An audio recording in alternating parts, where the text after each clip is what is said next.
Algumas pessoas muito caras ao meu convívio partiram para o plano espiritual. Primeiro, o meu segundo filho, depois, uns 4 anos e meio depois, minha mãe, e uns 5 anos depois, meu marido. Depois da perda do meu filho, eu tive um problema de depressão. Depois eu tive síndrome do pânico e depois eu tive toque. A Rádio Boa Nova e a TV Mundo Maior, elas são aquela companhia da qual você precisa e que te leva para a frente e te põe para cima nos momentos em que você procura respostas.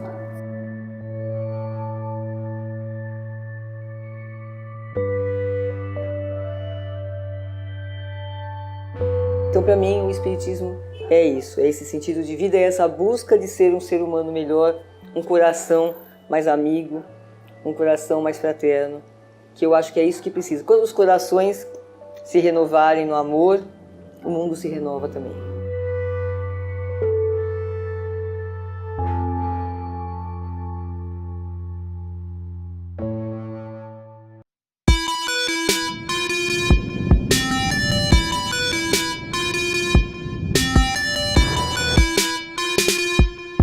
Foi pego aqui de surpresa, a gente está proseando aqui e não nos demos conta que voltamos para o ar aqui no Mundo Maior em Debate, essa noite falando sobre o luto, né? Recebendo aqui os nossos amigos, Alexandre Caldini e também a nossa amiga Marisa Allen, e recebendo também as participações de Naura Argolo, de Vitória da Conquista, na Bahia, Sueli Bonassina, Claudete Ines Supet, José Orlando Ribeiro Silva, Marciano Maicon, Rosiane Pérez Rocha.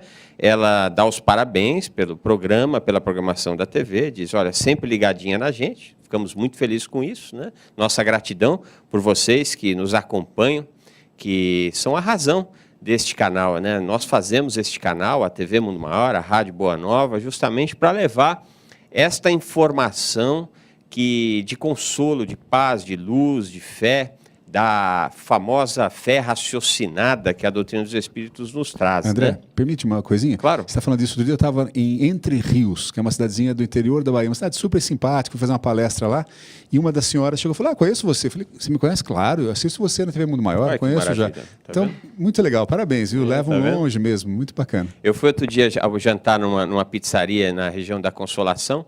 Aí terminei a janta, o rapaz estava atendendo a mesa, o garçom chamou e falou, eu posso tirar uma foto com o senhor? Eu falei, olha, você deve estar me confundindo, né? Não, o senhor é o André da TV Mundo Maior. Eu falei, olha só que bacana, né? Então, estamos sendo vistos, acompanhados aí, graças a Deus. Nossa gratidão a você que nos acompanha, assim como a nossa gratidão, especialmente a você que é sócio do Clube Amigos da Boa Nova.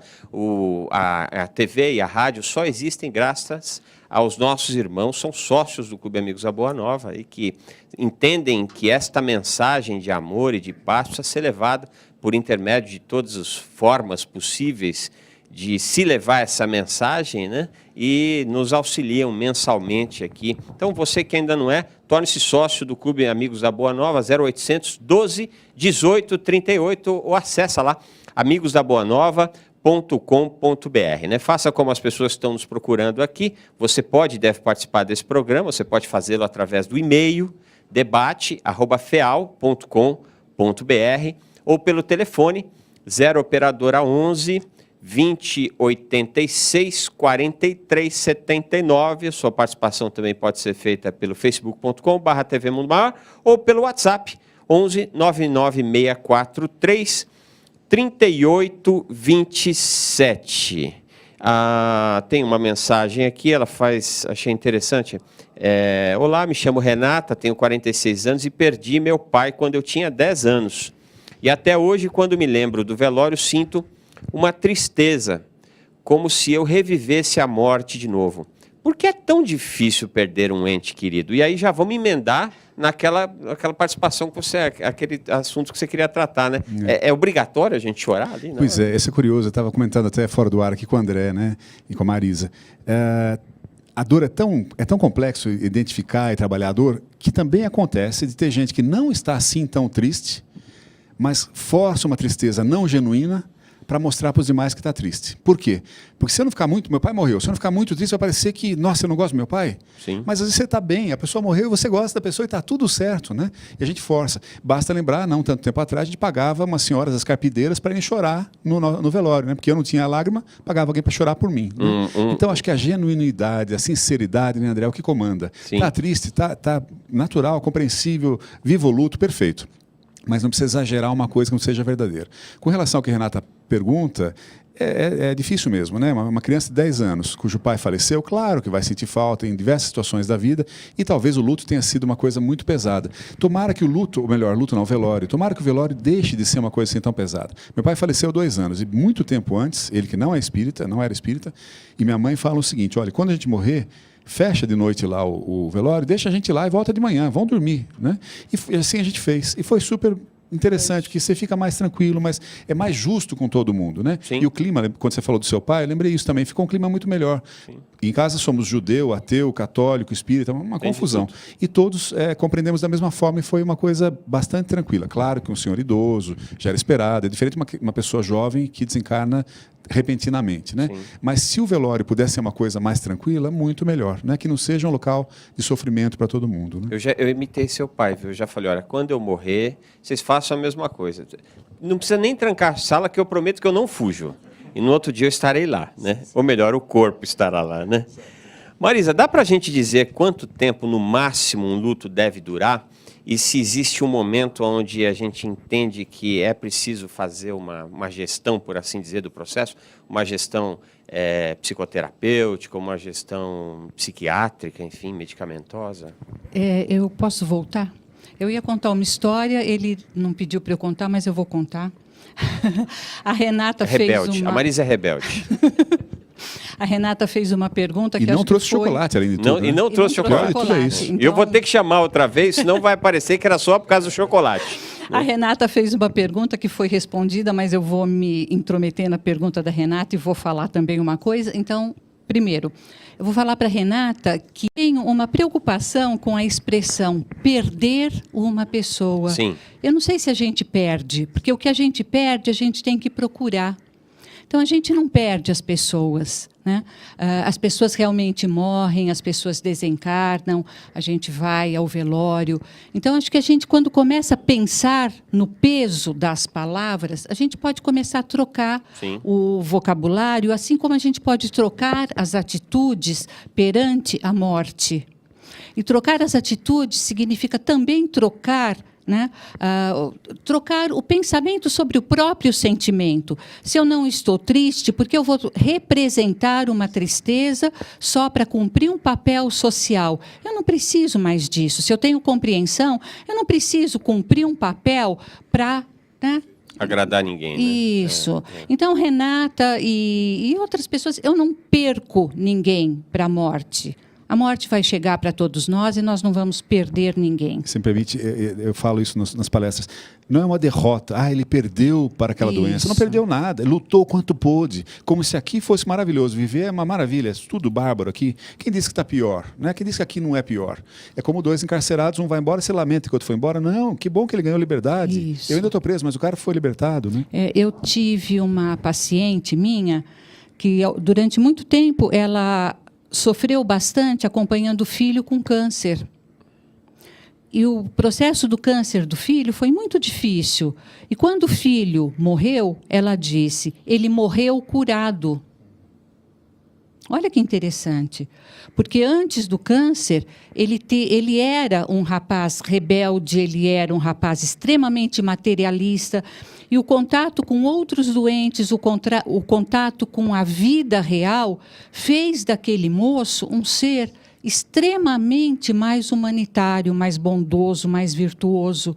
E o câncer daquele moço foi modificando todo o grupo familiar. E aquela mãe, no auge do sofrimento, ela dizia, ele morreu curado e ele curou a nossa família. Então, ela não perdeu aquele filho. Isso é luto. Isso não é melancolia. Então, não se perde ninguém. Lembrar de uma fase do velório, lembrar uma fase... E nós, humanos, nós somos seres de linguagem. Nós falamos. E, por falar, nós vivemos por símbolos. o velório, né, são símbolos que nós inventamos para as nossas despedidas. E agora eu vou contar a historinha que eu ia contar, e você não convidou para contar. Outra pessoa já falecida daqui da instituição das Casas André Luiz, Ana Gaspar. Você lembra de Dona Ana Gaspar? Sim, Dona Ana Gaspar, uma das fundadoras do Centro Espírita Nosso Lar, Casas André Luiz. Uma das fundadoras, foi diretora. E Dona Ana Gaspar, maravilhosa, uma criatura fantástica e assim, extremamente potente, uma mulher forte que chegava. E eu vou contar, porque ela contava isso publicamente, tá? Então, ela dizia que um dia ela foi convidada para ir a um velório, muito frio. E ela chegou e ela olhou no guarda-roupa, e aquele frio imenso, ela já estava atrasada, ela olhou, o primeiro casaco que ela viu, muitos anos atrás, era um imenso casaco vermelho. Imagina a Dona Ana Gaspar, uma senhora finíssima, chique, brava, num casaco vermelho. E ela pensou, como que eu vou entrar num velório, uma mulher grande, de casaco vermelho? Mas estava muito frio e muito atrasada. Ela pôs o casaco vermelho. E ela falou que a hora que ela entrou no velório com aquele casaco vermelho, aquela mulher, todo mundo parou e olhou para ela. E ela ficou sabendo depois que aquele choque que todo mundo teve no velório, todo mundo olhando e alguns até comentando, foi o momento exato que a espiritualidade teve para fazer a cirurgia final. Então, assim, o velório, aquele momento, aquele ritual é muito importante. Então, é preciso, sim, prantear, chorar o morto, mas com cuidado. Né? O André me fez uma pergunta, eu falei tanto que eu acabei para a sua pergunta. Esquecendo, Vamos desculpa. ouvir primeiro a nossa companheira Viviane, que é de Mauá, é isso? Esse seu acento, olha, Camila, eu fiquei pensando, Mauá, é de Mauá. Boa noite, Viviane. Oi, boa noite, tudo bem? Tudo bom, querida? De onde que você está falando? Eu falo de Mauá, da cidade de Mauá. Mauá, é porque Isso, ficou a ele faz dúvida aqui, parte podia do ser ABC Mauá. São Paulo. Né? Tá, a gente conhece. Pois não, meu anjo. Então, na verdade, eu não tenho dúvida, né? Só o que eu estava acompanhando o programa, o que eu gostaria de dizer é que eu perdi, sim, uma pessoa muito importante para mim esse ano, que foi a minha avó, mas como eu acompanhei todo o processo dela, né, todo o sofrimento dela, eu encarei a morte dela como um processo natural, entendeu?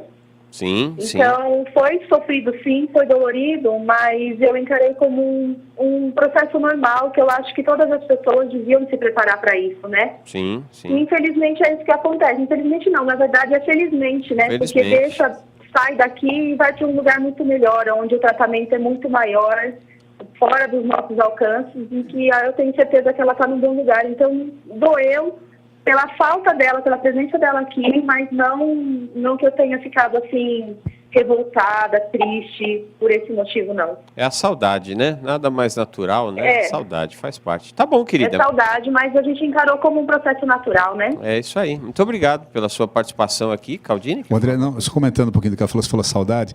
Para mim, caiu a ficha, como a gente falava antigamente, outro dia, de uma coisa óbvia, mas que só pensei recentemente. Quando nasce uma criancinha aqui, em geral, a gente fica muito contente. Ai, que belezica, nasceu, você vai visitar, uma gracinha, tchu, né? Todo mundo muito feliz. Quando morre uma pessoa aqui, em geral, a gente fica muito condoído, muito triste. Ai, que horror, puxa, morreu, eu gosto tanto, perdi, como até falamos agora, né? Tá, vamos pensar no plano espiritual? Exatamente o oposto, né? Quando está de lá para cá, fala assim, puxa, você vai agora, né? Você vai encarnar? Não, na boa. Não, vai ser legal, vai ser, ai, coitado, nossa. Né? Fica que furada, coitada, será que ela vai conseguir? Nossa Senhora. Aí, quando volta para lá, o que acontece? Nossa, venha, chega aí, como é que foi? Conta aí, senta aqui. Foi legal, você conseguiu? Foi bacana? Aquelas coisas que você ia arrumar lá, conseguiu arrumar? Foi bom?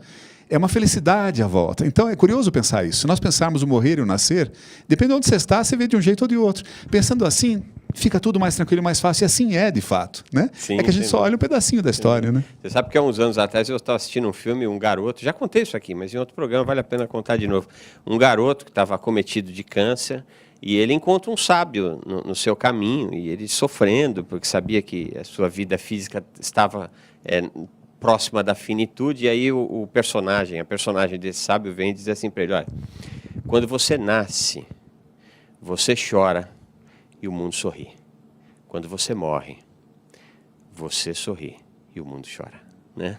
Então, é sempre essa visão de onde que a gente está, né? E a nossa visão aqui, ela é estreita, né?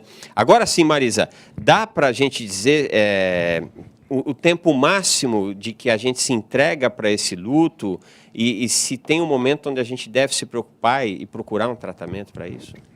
Bom, o manual de psiquiatria diz que quando se perde uma pessoa muito amada, um parente muito próximo, até 1 ano. O processo do luto, até 1 ano. Mas isso não é rigoroso. Sim. Cada pessoa tem o seu tempo. O tempo é subjetivo, né? E o Alexandre disse isso. Não adianta fazer de conta que eu estou sofrendo. E muitas vezes há um preparo espiritual e se é capaz de suportar a dor de outra forma. Agora, há mortes diferenciadas. Há mortes esperadas e há mortes súbitas. Há mortes muito diferentes. Há mortes por acidentes e acidentes inexplicados. Por exemplo, um acidente, esses acidentes de avião que morrem todas as pessoas, ou esse submarino agora da Argentina.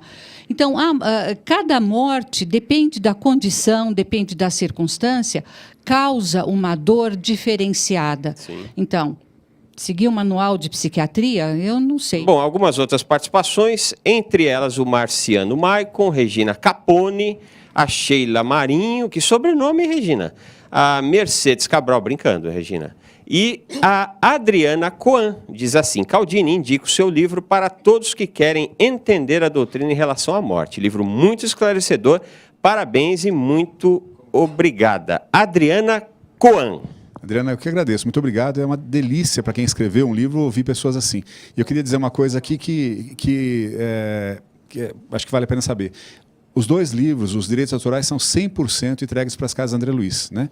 Então, ele vai direto, por contrato, vai direto para as André Luiz, que ajuda um povo que vocês conhecem super bem aqui, muito bacana, que trata um monte de gente legal. Então, é um prazer. Quando você compra um livro, você está dando dinheiro dos direitos autorais 100% para André Luiz, tá bom? E eu queria fazer uma correção. Eu falei uma bobagem, ainda bem que Marisa ouviu e corrigiu. Eu errei a livraria onde vai fazer o lançamento do livro. É a Saraiva. A Saraiva do Shopping Nova Franco, dia 14 às 19 horas, tá bom? Às 19 Saraiva. horas. Quem puder estar lá, será um não prazer. Não vão para a Livraria Cultura, não. Na Saraiva. Vão também, lá também tem. Pode ir na Amazon, em todo lugar. Mas vai é outro dia. Saraiva, vai outro no dia 14, não. Isso. No dia 14 às 19 horas, você vai acompanhar o lançamento do livro A Vida na Visão do Espiritismo, do nosso querido Alexandre Caldini. Às 19 horas, vai lá, enfim, compre o seu livro, colhe o seu autógrafo. Vamos prestigiar esse trabalho, que, como o Caldini falou e lembrou muito bem, os direitos aqui são revertidos para o Centro Espírita Nosso Lar, Casa André Luiz, essa obra de luz que trata aí de, atualmente, perto de 2.000 dos nossos irmãos que estão passando pela experiência da deficiência física e intelectual, né? Caldini, nas suas pesquisas para escrever, especialmente o primeiro, A Morte, você chegou a acompanhar uma evolução desse tema luto ao longo da história humana? E dá para imaginar de que forma que a doutrina está auxiliando nisso? Não muito aprofundado, André, mas lendo algumas coisas eu percebi sim algumas diferenças. Uma delas eu falei, né, que é essa de a gente contratar alguém para chorar pela gente, porque a aparência era mais importante do que o real sentimento, né? Mas uma vez eu li um negócio sobre os gregos, eu acho, romanos, que os gregos, que eles não falavam a palavra morte, falavam fulano deixou de viver, não falavam fulano morreu, né?